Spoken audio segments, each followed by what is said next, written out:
Apakah kamu merasa bahwa sebuah gunung sedang mengamati langkahmu? Bukan dengan mata, tapi dengan diam yang begitu dalam, seolah-olah setiap daun, setiap batu, bahkan kabut pagi, tahu siapa kamu dan mengapa kamu datang. Ini adalah kisah 4 anak kota yang nekat mendaki Gunung Lawu. Mereka datang dengan ransel penuh camilan, ponsel berisi playlist terbaru, dan keyakinan bahwa alam hanyalah latar belakang untuk foto Instagram.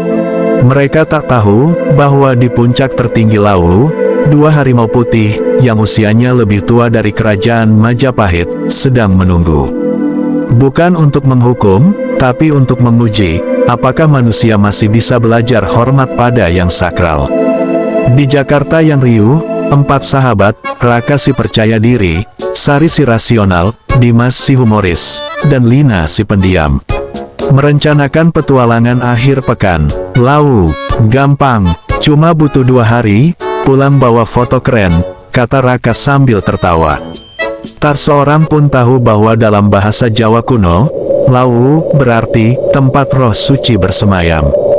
Di gerbang pendakian Cemoro Sewu, seorang juru kunci tua menyerahkan bunga melati putih, bejangan bersuara keras.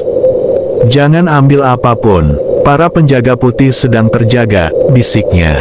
Raka mengangguk sopan, lalu melempar bunganya ke semak. Ah, mitos doang, gumamnya. Semakin naik, hutan pinus terasa makin sunyi. Burung berhenti berkicau. Lina merasa seperti diawasi. Ia melihat jejak cakar besar di lumpur, terlalu besar untuk harimau biasa. Tapi ia diam. Ia takut tak dipercaya. Di pos 3, Dimas bercanda soal harimau hantu. Tiba-tiba, angin dingin menyambar.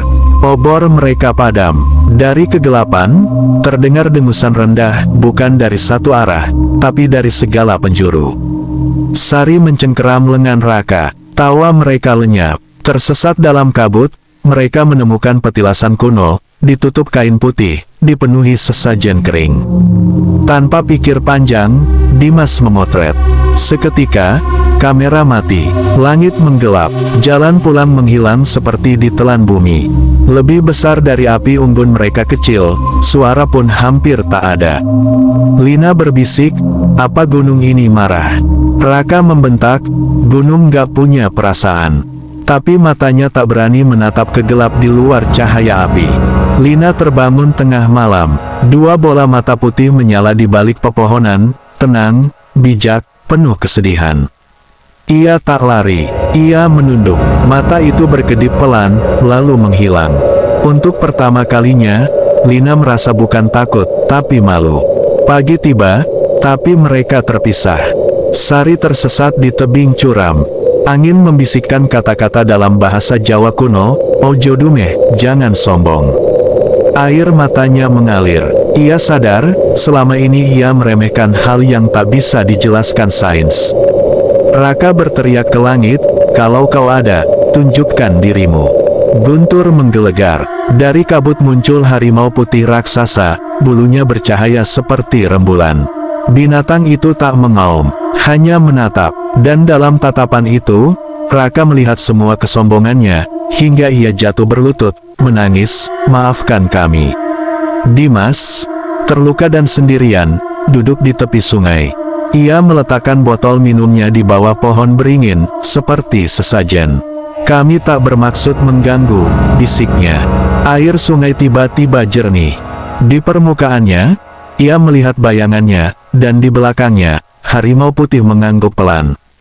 Sari melihat bayangan masa lalu, tentara Belanda yang hilang, pembalak liar yang tak pernah kembali, semua yang datang untuk menguasai, bukan menghormati. Ia paham, harimau itu bukan pembunuh. Mereka adalah penjaga keseimbangan, yang tak mau berubah, akan dilupakan oleh waktu. Keempatnya bertemu kembali di dekat puncak, bukan karena keberuntungan, tapi karena gunung mengizinkannya. Mereka datang tanpa ransel, tanpa suara, hanya dengan hati yang terbuka. 2 harimau putih berdiri di punggung bukit, diterpa cahaya fajar. Yang jantan mendekati Lina, menggosokkan hidung ke telapak tangannya.